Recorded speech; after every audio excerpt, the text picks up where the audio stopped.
Assalamu alaikum. Hope you all are doing well.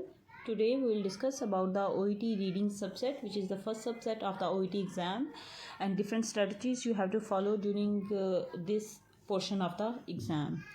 As you all know that OET reading subset consists on three parts: reading part A, B and C. Reading part A is a individual part. You have to complete this part in 15 minutes. And reading part B plus C, you have to complete these two parts combined given within the given time, which is 45 minutes.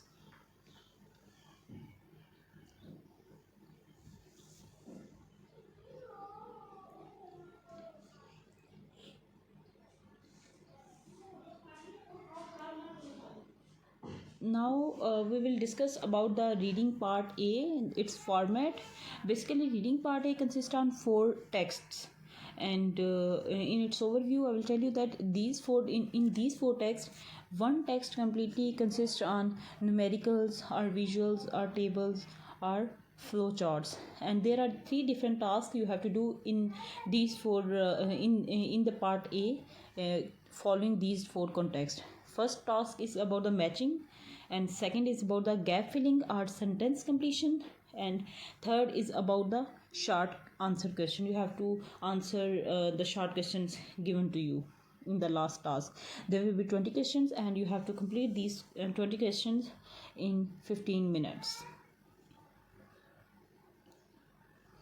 Now I will tell you that how to approach the reading part A.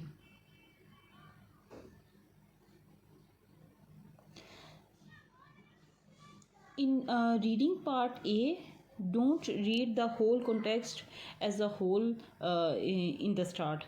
Just look at the headings. You have to follow the right strategies. Just look at the headings, and you have to use your scanning skills for that. Just underline the headings given at the top of the context or directions given to you. The pro tips for the reading part A is use the information provided in the question, as this information given in the question ultimately leads you towards the answer. As you already underlined all the paras or all the context, so it will help you out.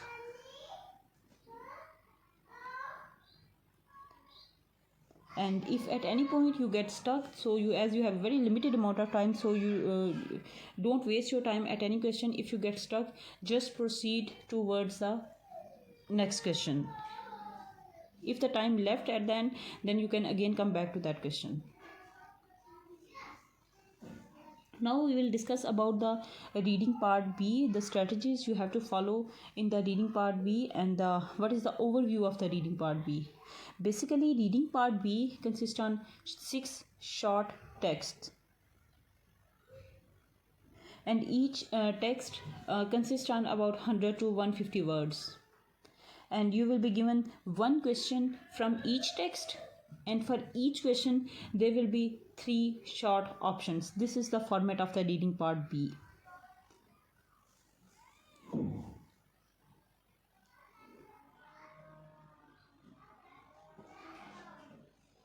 Now I will tell you that how to approach the reading part B. In reading part B, you have to just look at the heading of the context. Just look at the heading. Don't go deep into the context, and look at the heading, and then immediately move towards the question.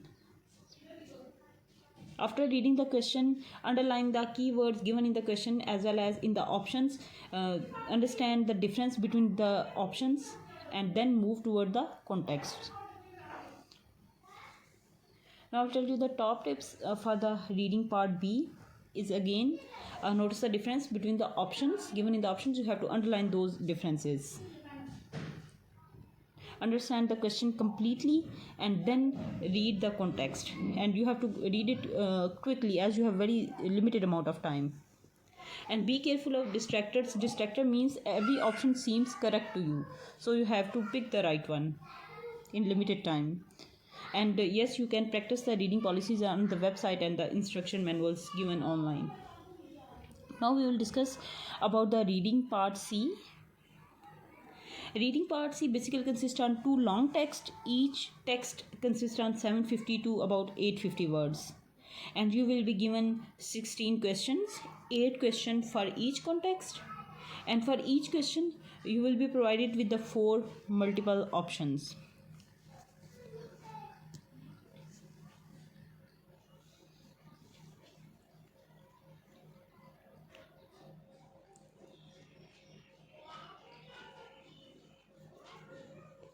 Now I will tell you that how to approach the reading part C. There's a very different tip about the reading part C. In reading part C, they will tell you just look at para 1, look at para 2, look at para 3. So at the start, you just have to do the numbering of each para 1, 2, 3, 4 and 5. And just look over the text or do skim read. Don't go deep into the text. It will lead to the wastage of your time. And you have to approach each text, each question individually. The question in the reading part C are not connected to each other. They are completely different from each other. So you have to approach them differently. The top tip for the reading part C again is you have to understand the stem very quickly, and you have to understand the question very quickly plus carefully. And then read the options and notice the difference between the options. And then moves toward that given para, like para 1 or 2 or 3, whichever para they mention. Just go to that para and read that carefully and eliminate the options which are definitely incorrect, and this will ultimately leads you towards the correct answer. Okay, this was all for today. Hope you like the video, and if you like my video, please like, share and subscribe, and take care till the next time.